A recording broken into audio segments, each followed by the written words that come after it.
Well, we thought we would start by introducing ourselves. So we are the members of the KTH AI Society. My name is Willem Prpic, and I study applied mathematics at KTH.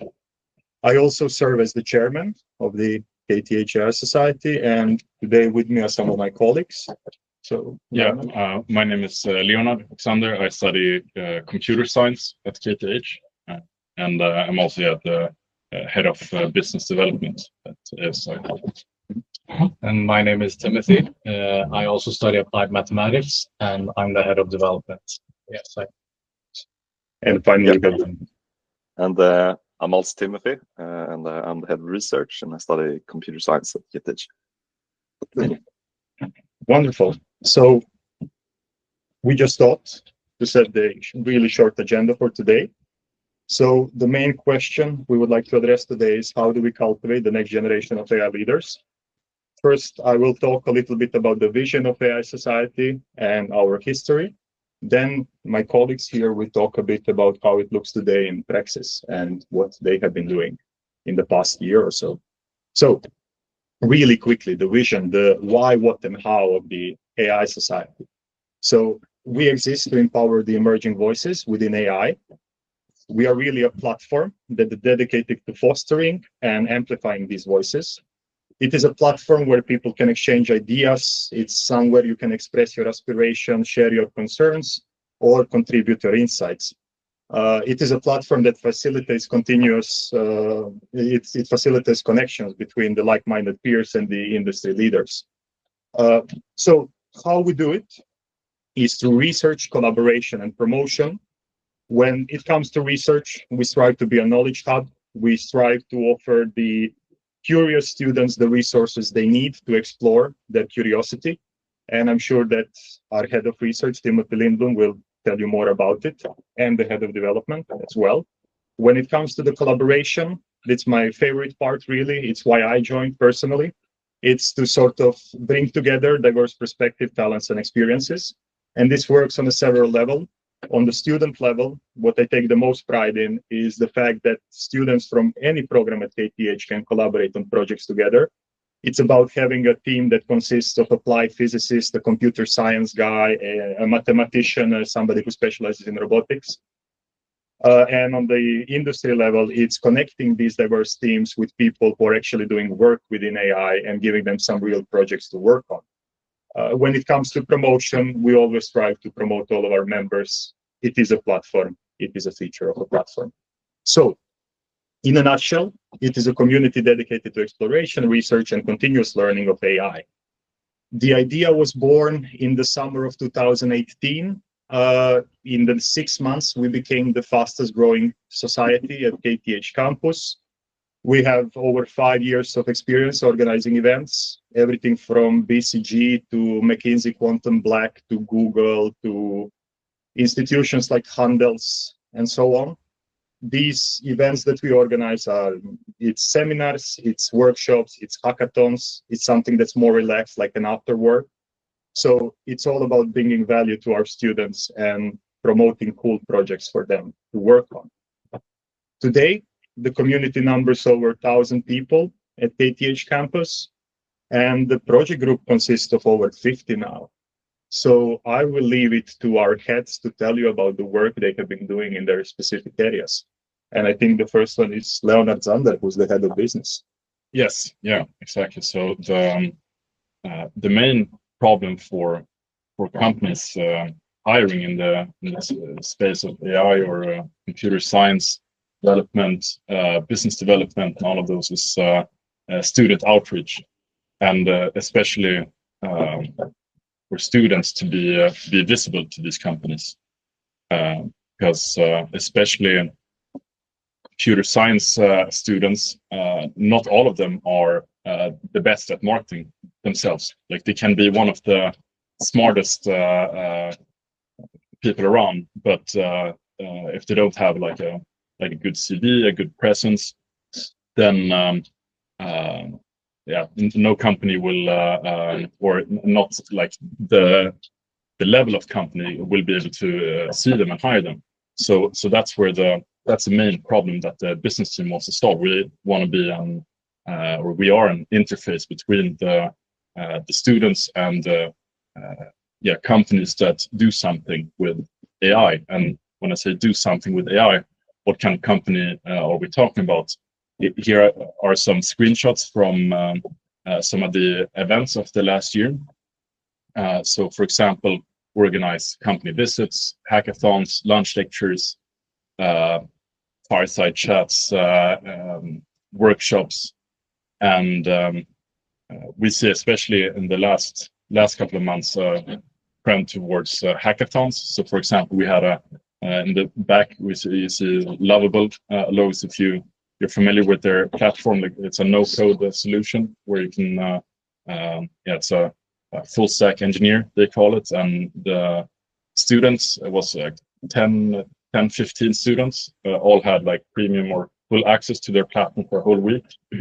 And then the one who could build the best application during this week at home won. And it was actually, I was very surprised by the level of sophistication that the students built with during this week. And I know for a fact that some of these students are like currently talking with Lovable for an employment. And I also know that that wouldn't have happened if it wouldn't have been for this hackathon. I'm super happy for that. And we also had a company visit to Ericsson. A very big company at their offices out in Kista, which was also very interesting. Not so hands-on as the hackathon, but a good introduction for students. And the next event that we will have with Entrepreneur First, also a hackathon, where they want to see what the student at KTH can do. But also another thing that we really focus on is highlighting companies that come from KTH. And a good example of that is the lunch that we had with Leia, the legal AI startup, where two of the founders went to KTH, and we're super happy to bring forth their company, or it's a very famous company. So I don't think our marketing had something to do with that, but it's still I know that the students really liked to see that perspective and see that alternative as just going straight into industry. So that's what we do, and I'll hand it over to. There's one thing I would like to. Okay. Yes. Yeah. So one of the things that I notice when I talk to students, and I often ask this question, is, well, where would you like to work once you finish your degree, right?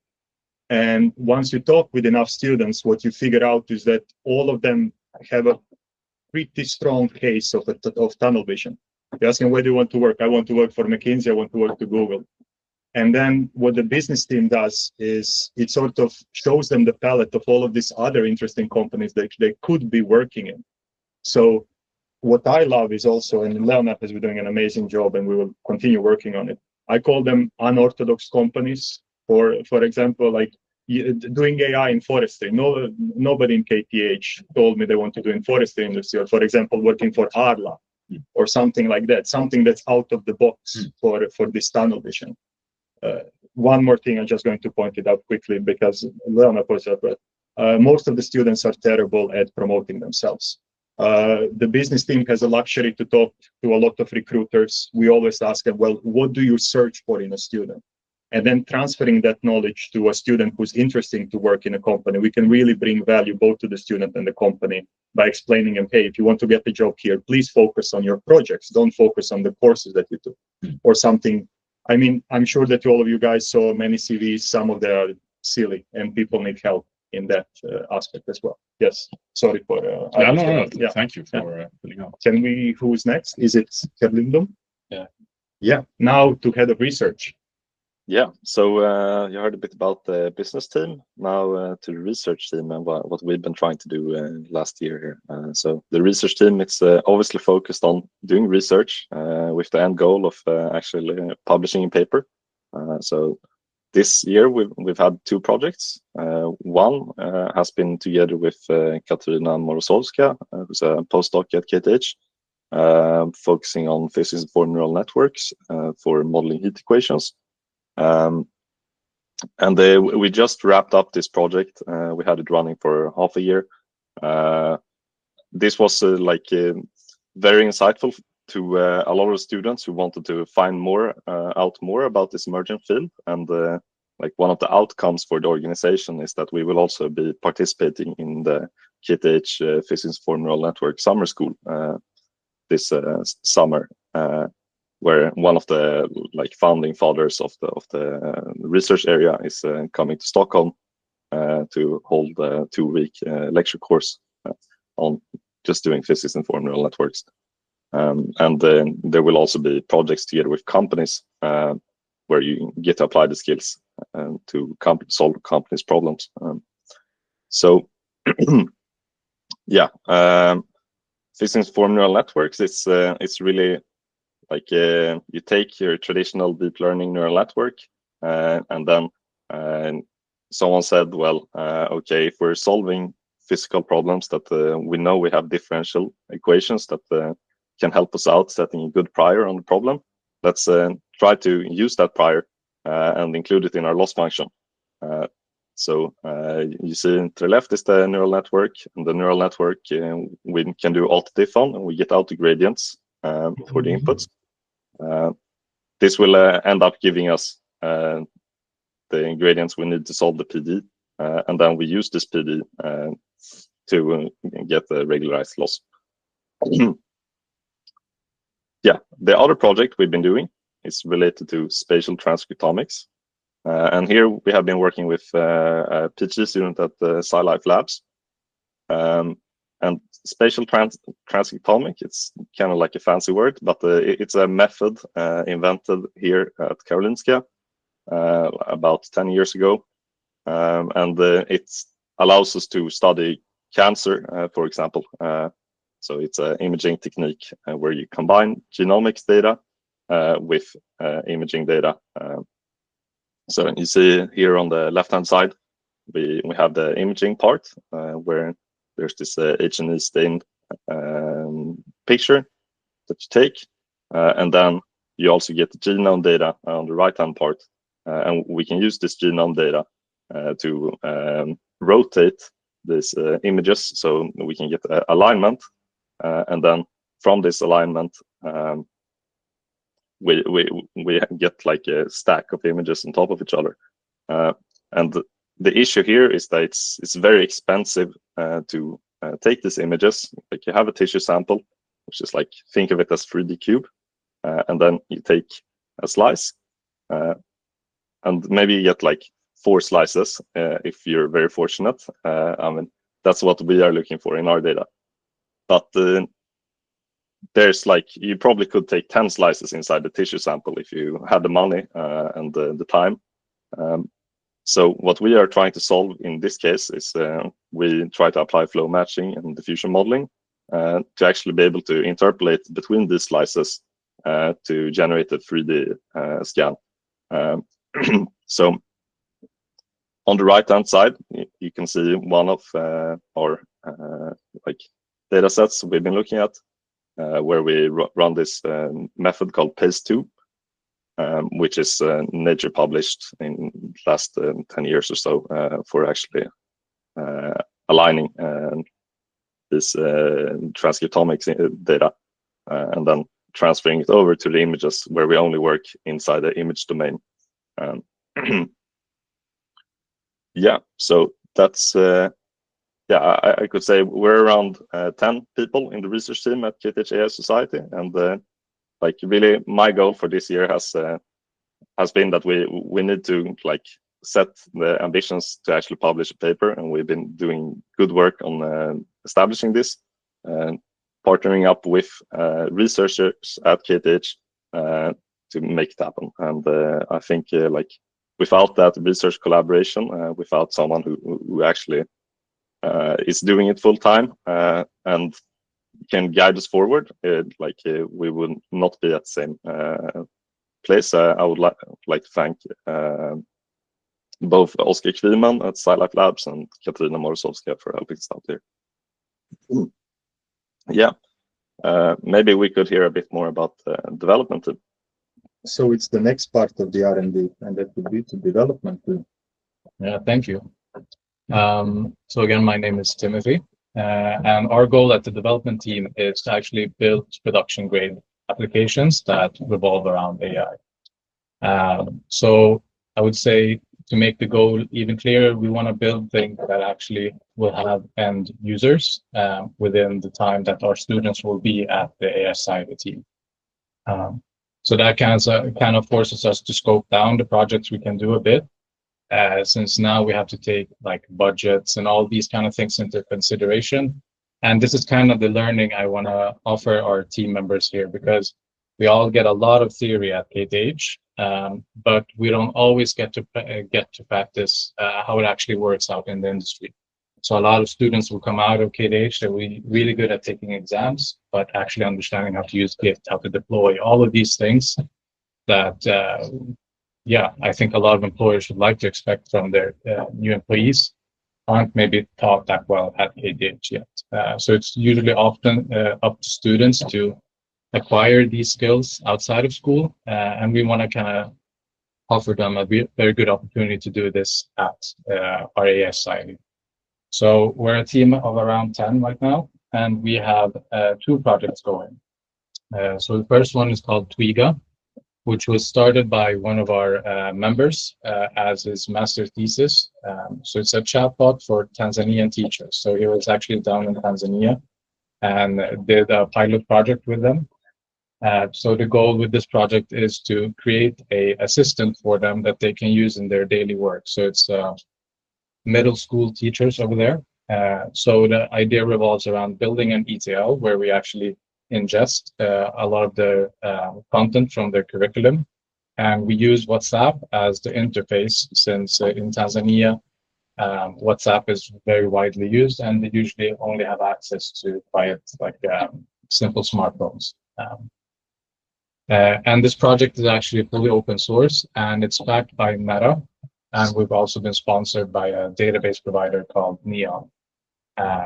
So since we're using WhatsApp as an interface here, it's quite back-end heavy.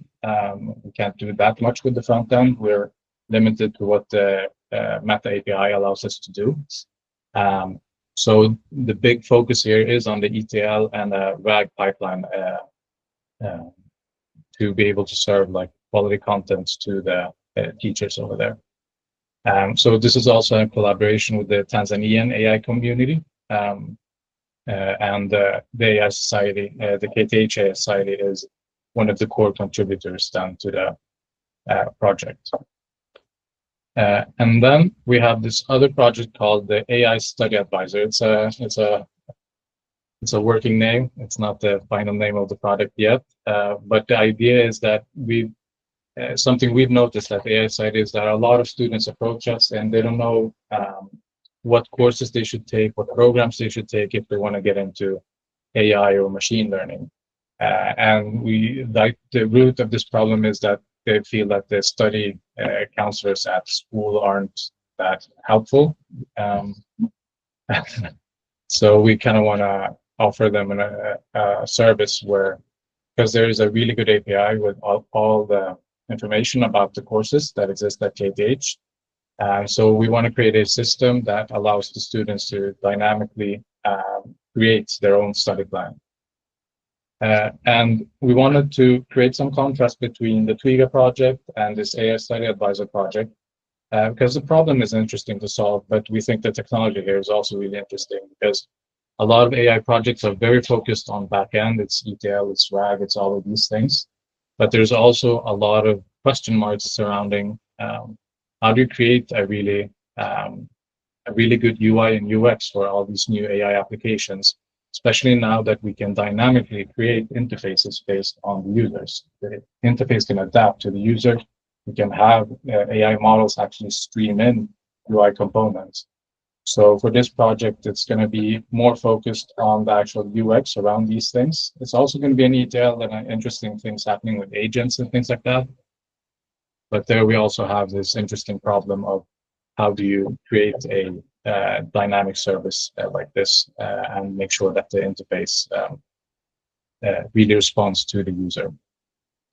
And apart from these projects, we also have a lot of hackathons and workshops and similar, where we get to share our best practices from developing. And for hackathons where we get together as teams, there's me and actually Lindblom and another of our team members at a hackathon this winter. So we get together and we try to come up with great ideas and just like practice collaborating, actually. So that's the main goal. So in the end, we hope that, yeah, companies that hire people that have been at the AI Society and hopefully the development team will actually be way more prepared than maybe the students who haven't. So that's kind of one of the goals we have. Thank you.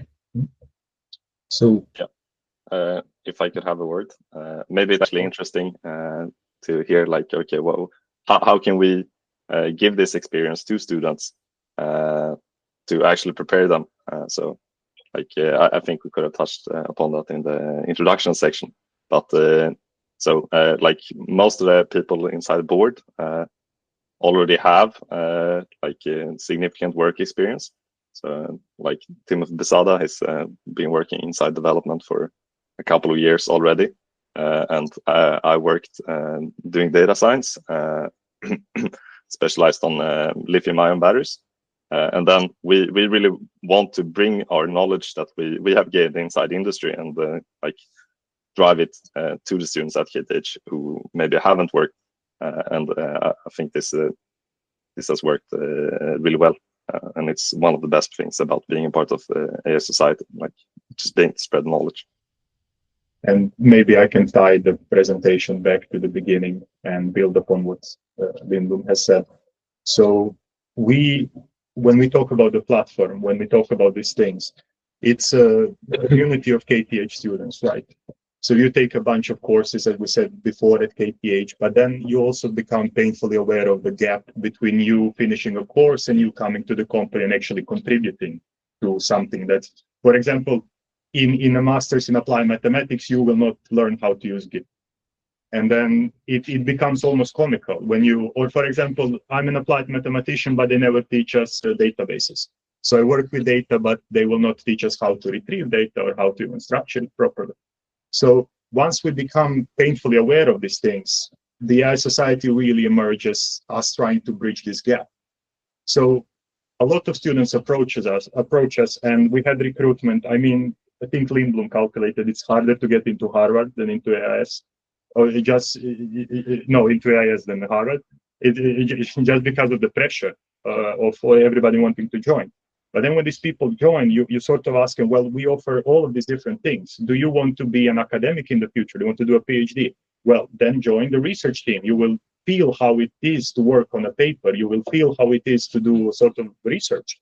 If you do not want to stay in academia and you want to just get some projects under your belt, well, join the development team. You will have some real practical hands-on AI experience. And if you want to do business, you want to start your own startup or whatever, join the business team. So there is something for everybody. That is the main idea of the IS. And also, I don't know if Lindblom didn't point out, we are also doing this. So what makes me the happiest is when I hear that somebody who studies chemistry joined the AI Society. For the computer science guy, it's almost expected. Like, yeah, of course, you're going to the AI Society. It's within your nature. But when I meet somebody who studies civil engineering or somebody who studies chemistry who joined the AI Society, that's really when this diversity comes into play. And that's where we have this strength. Lindblom has also been doing an amazing job. They have been giving, him and his colleague have been giving a series of evening lectures for just starting with really basic things, just for people, for example, who come from a chemistry background, so on. Let's do some statistics. Let's, I don't know, let's do a basic case in Python, some telemetry. Let's see if we can, you know, build an application together. A lot of the people which I observe at KTH campus also, they are scared. They scared in the sense of, oh, I study chemistry. How can I ever do machine learning, or, you know, like how? And then we sort of also want to offer these opportunities for them to practice simple things in a safe environment. They have something they're enthusiastic. They have something on their Git they can show. And then we sort of hope that they will take the step further. They will join maybe the research team next year or the development team next year. So this is truly, I think it's not only for the AI Society, but for the Swedish community and ecosystem in general. You want to have a large population of people who have even basic understanding of AI. And this is what's going to make the economy stronger and has a far-reaching effect on everybody else. Yeah. So this is the vision, tying it back. And yeah, we are open for questions. I'm sure you have many, so please do not hesitate to ask. I'm sure we will try our best to answer. We cannot guarantee, but we'll do our best. Yeah, thanks guys. A really cool presentation, and great that you're working with like building networks and helping people like get the experience that they want and need. Yeah, as they said, do we have any questions either in the room or online? Mr. Huss, I believe you're first. Hello. Yeah, unfortunately, I couldn't be present today, which is a shame. But really interesting presentation, and I was a bit curious about the spatial transcriptomics project that you mentioned. Who was the PhD student, and which group was that? Like, who is the leader of that group? Yeah. So it's Oskar Kviman is the PhD student, and he's from Jens Lagergren's group at SciLife Labs. Okay. Cool. Yeah, both Erik Fredlund and I, are the founders of Codon, have worked at SciLife Lab before, and in fact I was involved in spatial transcriptomics at the time when it was developed.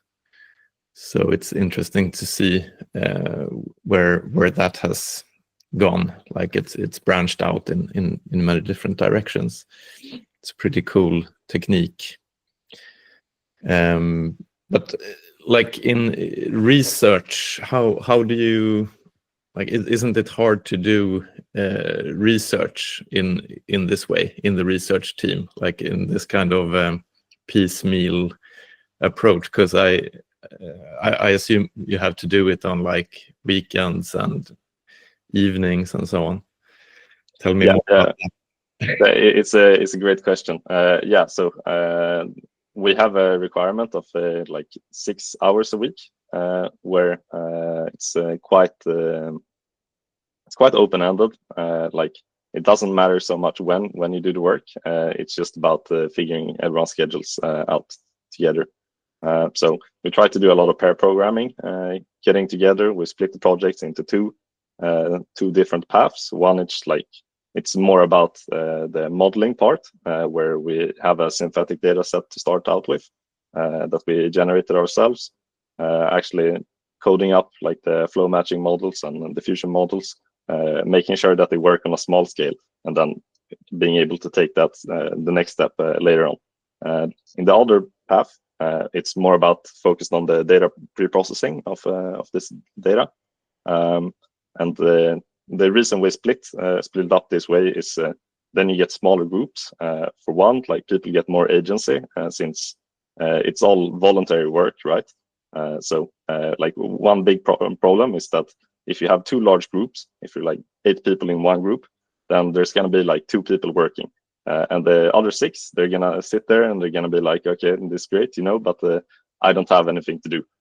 So you need to make sure that like, you have small enough groups so that everyone can feel like they can contribute, and they are contributing, and they feel ownership of the project.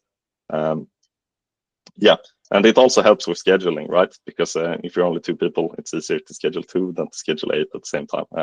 So that's really our approach. Like, we meet at least once a week, do some work, and drive it slowly forward like that.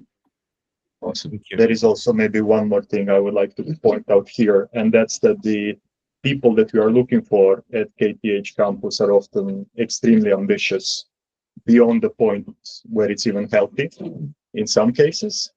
So these people commit extreme amount of their free time to working with AI Society projects. And one of the doctrines that we also adopted is that, unlike some other student organizations, we do not strive to have a large volume of students in our teams. We strive more to have a boutique set of highly competent people that we can really invest in. So yeah, and the case in point is the research team. So small and dedicated rather than large. Quick question on that before you say something, Eric. Sorry, I was wondering how many hours do you reckon the person? It depends from the position that they have. I put in, I'm not even going to say because it affects my studies. Lindblom the same, like the heads and the board, I think puts in almost a full work week. I think it's insane how much time. When it comes to, for example, associates and like the level below, I would say 8 to 10 hours. And then in the basic level, I would say a minimum of 6, as Lindblom said. And yeah, it's all about also how we use this time in a constructive set. Meetings are unavoidable, but we sort of strive to not have a lot of those and just focus on actually working. And I think all of us study full time, and work. Many of us work and like have half startups. time, full time, and have their own company. So it's a lot of balancing between. We had the joke that it should be the Society of Suicidally Ambitious, something like that. Because at many points it's unhealthy, really. Yeah. Sorry for the tangent. I returned. No, but I guess we're lucky to have you. Yeah. I mean, for this period of time. Well, Go for it, Eric. Yeah. Thanks, David, and thanks, guys. Really interesting to hear what you're working there, and I'll just second Mikael there, saying like we have a similar background. Mikael and I is working with this type of data that you're showing now. This slide, sort of various types of biological or medical data. It makes everything else look simple once you've spent a few years working with biological data, and structured. Cool. I have a question regarding your. Actually, I have 2 questions, but I'll start with the first one.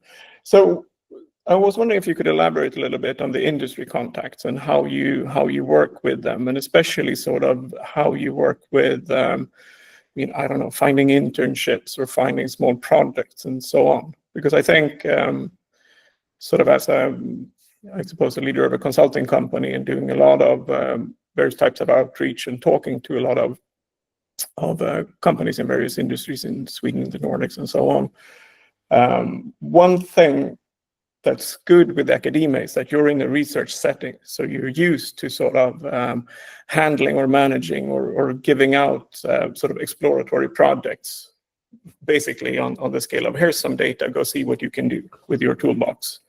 Whereas in industry, everything is like on a budget and a requirements list and whatnot. So I feel essentially that this way of working is a little bit new to them. So I was wondering, just curious to hear your experience in trying to sort of source relevant industry projects or internships and whatnot. And I think it's, well, I'm going to start answering the question, but I think both Leonard and Lindblom can also build upon my thing. So at first, when we started, it was extremely hard to get industry contacts because people don't really respond to their emails. Now I can proudly say that it has shifted, where we get more interested industry contact that we can really handle as a student organization. So now it's more about selecting the relevant ones.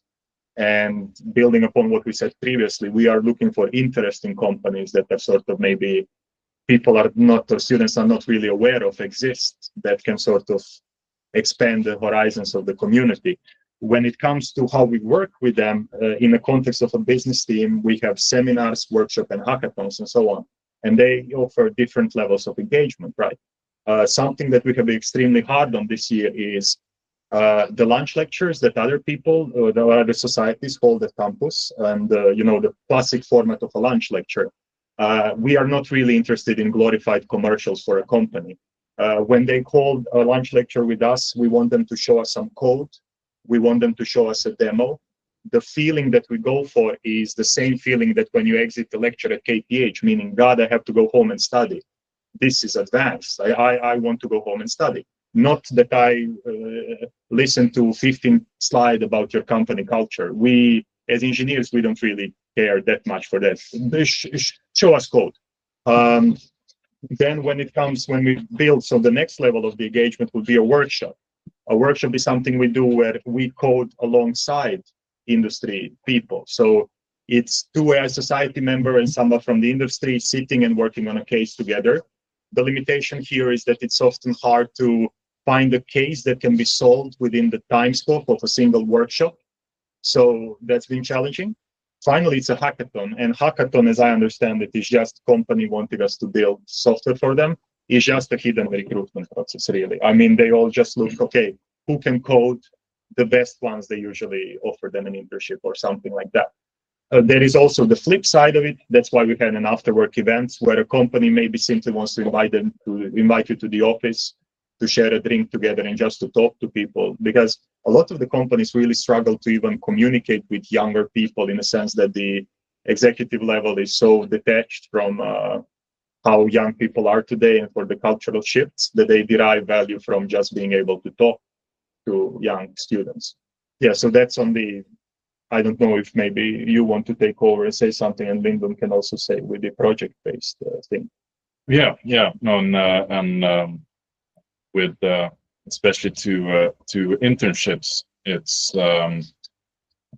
when we partner up with a company, it's we also give them the opportunity to promote their internships and or job openings. And it's we don't really have a say in the recruitment process or in like how what kind of people apply. So we really leave that up to the companies. And so I can't say super much to how we help in bridging the gap between working in this academic setting and working in the company side. But what I have seen when I visited startups and with a lot of especially when they have a lot of funding, is that it's very open in what they are allowed to do. Like they basically are told to do anything that try to do anything that will make the product better, because they have like 1 year or 2 year time to build something. Like they have this amount of cash in this 2 years. They really have to get the hockey stick, and so there it's very free. But then when you go to bigger companies, more established ones, then it's then you have those problems that you mentioned, Eric, and standard procedures. Yeah, exactly. But maybe if Timothy Lindblom, if you wanna. I think for the research side, it has been quite easy to set up collaborations, because I have just been going to like professors and so on at KTH and saying like, hey, we are students interested in doing research projects, and they obviously want someone to hire. So it's a mutual benefit. They get some insight into who we are, and they might be able to bring someone along in the future. And then I've also been more like on the research slash industry collaboration side now with the Physics Informed Neural Network Summer School, trying to source companies for that who are willing to sponsor. So this summer school is for PhD students or industry people, and like for PhD students, they can come from anywhere in the globe, and we would like to subsidize the travels for that. So here we are trying to partner up with industry partners who can actually pay for the sponsorships.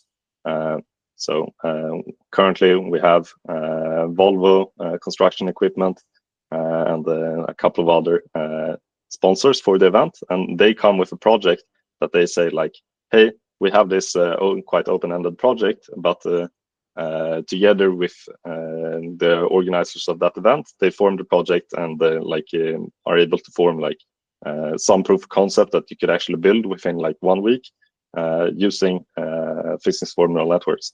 But I think this has been like way more difficult to set up the collaborations for this part. because I think 2025 it's quite a budget constrained year, and 2024 seems to have been. Like you need to find someone not for AI projects, I'd say. Yeah. Maybe it's depends on like how you market it, I guess, because it's, I would say it's scientific computing related. Like most of the companies that are super interested in like this physics forum summer school, they are already like looking at the differential equations, and they said like, okay, we are not so familiar with this specific method, but we want to learn more. So they bring their project to us because of that, and it's not so much like if you go to I don't know, let's say like Accenture and say, hey, we're doing the summer school, and they wouldn't be so interested. Yeah. There is also a flip side to that, and I mean there is an incredible amount of money now in AI and so on. So a lot of the people approach us with projects, but it's more about vetting those projects, seeing what we are really interested in, because we also want to build a brand, and we need to be extremely selective with the projects that we work on. So there is no shortage of people just cold emailing us and, hey, we want you to build something. But, there's also a competence that maybe Lindblom and Xander have in vetting these things, like what is serious and what do we want to invest our resources towards. So selecting the gems is also extremely difficult in the context of finding projects. I mean, with that said, we have had like huge interest in people coming to us and wanting to learn more about AI agents. Like that is, I guess, the buzzword of 2024, 2025. Please, I have this project I'm doing. Could you give us some insight in how I can build AI agents? And it can be anywhere between like the floor and heaven, on the scale of the projects. Yeah, cool. Great brand design, by the way. While you're on the subject of branding, yeah, and all the materials and things looks really good. Yeah, Eric, I'm not sure you had another question. No, I'll let someone else ask a question. Yeah, I think if needed. Todd maybe has a question. While we're on the subject of networks you make at school, Tab. I went to school with Tab, and we have another one, Adrian. I think he's here. But go for it, Tab. Yeah, I think Adrian just left, but who on him? Yeah, so I actually it's a good follow-up to what we've been talking about here. So I'd say definitely more business side and question and perspective here, but my company is one of those, I'd say, cool companies that no one knows about. But just in the same way you talk about tunnel vision, probably for a lot of students, even though we do a lot of cool stuff, we do a lot of boring stuff too. Very, very boring use cases like customer churn. Like, that's a real one. Everyone has that one. But is that like so? I guess my question is like, how cool does an idea have to be? Or I guess how fleshed out? Is it more about maybe a more interesting business problem to solve, and then kind of leaving, I mean, obviously spatial transcriptomics, yeah, I don't know, that's not my wheelhouse, that's your wheelhouse, but how much is like the technical interest, I guess, for students, need to be like engaging enough, or is it enough just to have a really interesting business problem and then leave the solution up to them? There is a cool, I love the energy, by the way. There is a cool segue here, and that I failed to mention, and that's that AI Society. So we are KTH AI Society. We have been started 2018, but recently we opened a sister chapter in Linköping as well, and even more recently, now there is an AI Society at Handels as well. So yesterday I had a meeting with the president of Handels AI Society. We would love to open one at Karolinska as well. I have this idea of building the Stockholm Trinity as a college, as KTH, Handels, and Karolinska. And yesterday we were talking about, so KTH AI Society, we want to go into the technical aspects, right? We want you to show the code. We want you to show us something cool. But then when I talked to Handels AI Society, they told me we are more interested in qualitative aspects of it. And if we do something quantitative, we want it to be with business focus. So maybe even if the company is not extremely relevant for the KTH AI Society, as we are building this sort of an institution, Handels AI Society would maybe accept more of this business focused stuff.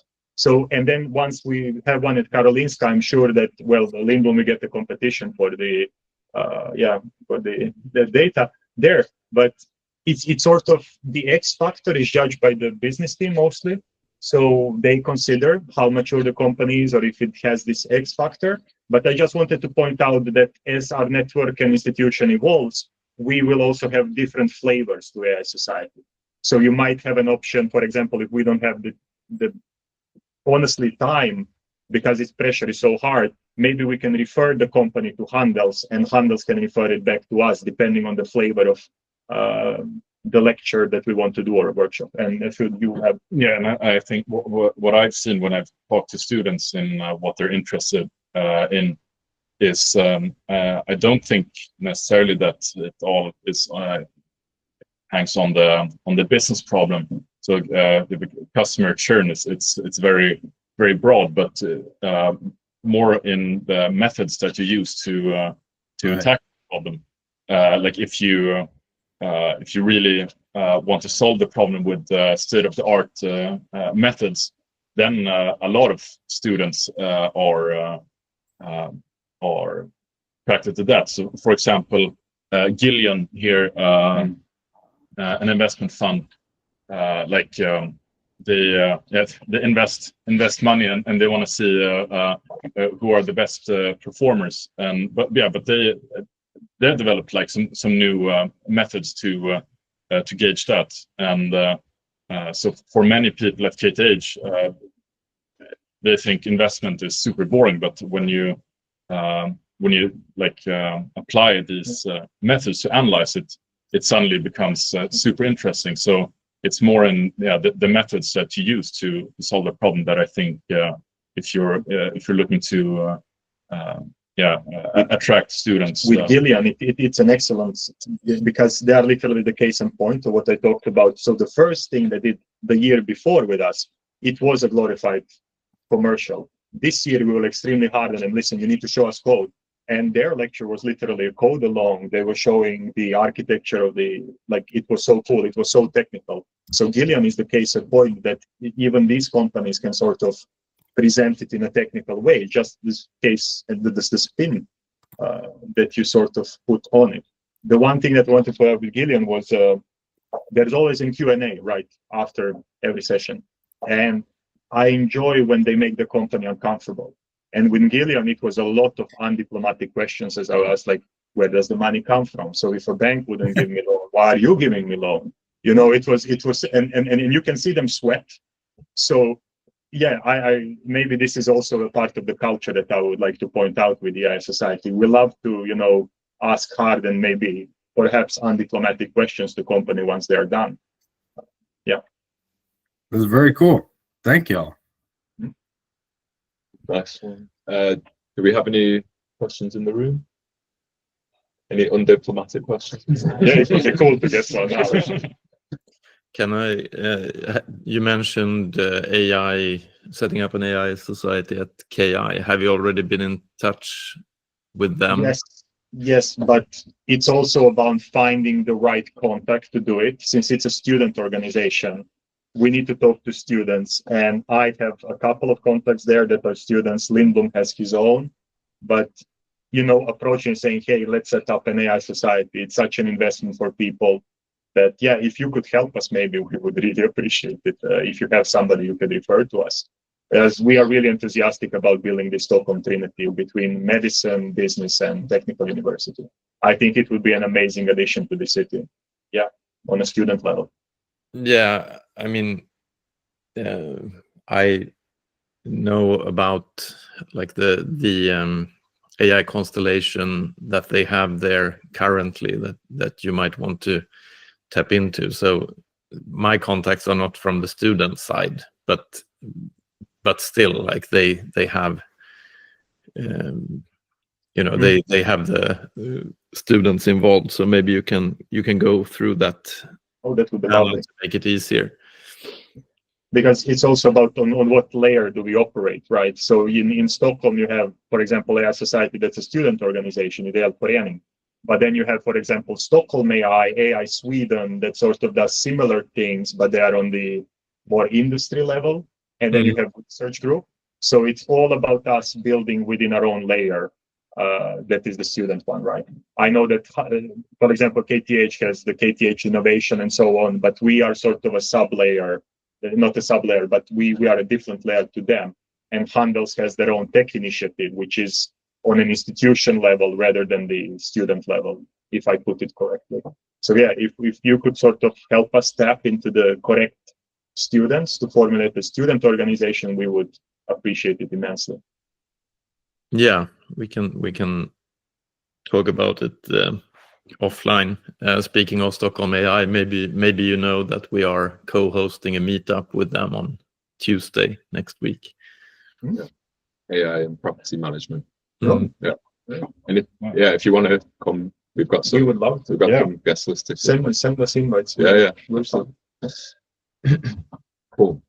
That'd be amazing if the seed for Karolinska chapter of your AI Society was made in this. It will be so. Yeah, it will be amazing. I have a question. Yeah, you mentioned Leia. How much collaboration or communication do you have with like AI Society alumni? Yeah, so we've been this is something that we're actively working on. So we're currently planning on a redesign of our website where all of the alumni of AI Society will be featured and highlighted, and also establishing some, because it's a pretty new society still, and it's only in the last maybe 3 years where it has like really exploded, and we've gotten some good industry contacts, whereas before that it was a much smaller project in scope. But regardless of the project, like when we look, because over the 5 year you accumulate this alumni, and whenever, I mean, it's a failure in branding from us, because we should be really promoting the people who went to AI Society. If I'm not wrong, one of the founders of Leia was in AI Society, right? The current COO. Yes, was an ex-AIS alumni. And when I look at the people who went to AI Society, I mean, people are working at Goldman Sachs, NASDAQ, they're doing PhDs all over the world. Yeah. So in this point, we really need to start tapping into this network of people. It's also about, it's so much easier if Armada, for example, that's a KTH thing for Arbetsmässa, what's it called? They are extremely good at promoting the alumni network is strong. So I, for example, had people who did Armada 30 years ago. So, oh, you were in Armada too. So they are still proud of the fact that 30 years ago they participated at Armada. And long-term plan and expanding upon this vision, the thing that I say to my board also is, in 20 years, I want to sit down with a beer and just say, hey, AI Society is bigger and stronger than ever. Like this is only the beginning, right? Yeah, and what I meant was like, since it's such a new society, these traditions or these routines, something that we have to set up, like regular alumni meeting, and so that's something that we're actively working on. Yeah. So we see the potential in that. Awesome. Just a quick last question before we go. Do you have any collaboration with like tech people from the development side or research side that help you with guide you with the sort of tech? We have, it's called consultants. So it's an external role that we can assign to anybody. If anybody here is interested, by the way, do reach out to us. So a consultant is not a regular member of the AI Society. It is an external that each head can choose a set of consultants that can guide them along the project. And I know that Timothy has one he's doing a PhD, right, Timothy Lindblom? And business team has one. We have 2 consultants. One is at Handels House of Innovation. The other one is Handels House of Finance. So it's extremely it's so useful that I can, you can just ask somebody who literally has a PhD and just, hey, I have a question, and they can offer so much knowledge to us. So on all teams, they have allocated slots for consultants that can be taken on the discretion of the head. So each head can choose, I don't know, 3 to 4 consultants that can be on call, sort of. And it also offered us a feature that we can sort of expand and reach out to, I don't know, somebody from Silas Labs or something that we can sort of bring them on, but not request a lot of them, just have them, answer a couple of emails, offer knowledge. Amazing. All right, we're going to have to wrap it up now and get the room ready for the next people. But thank you so much, guys. And cheers, Lindblom, for joining remotely. Cheers, everyone. Have a good rest of your Friday. Hej då. Hej då. Hej då.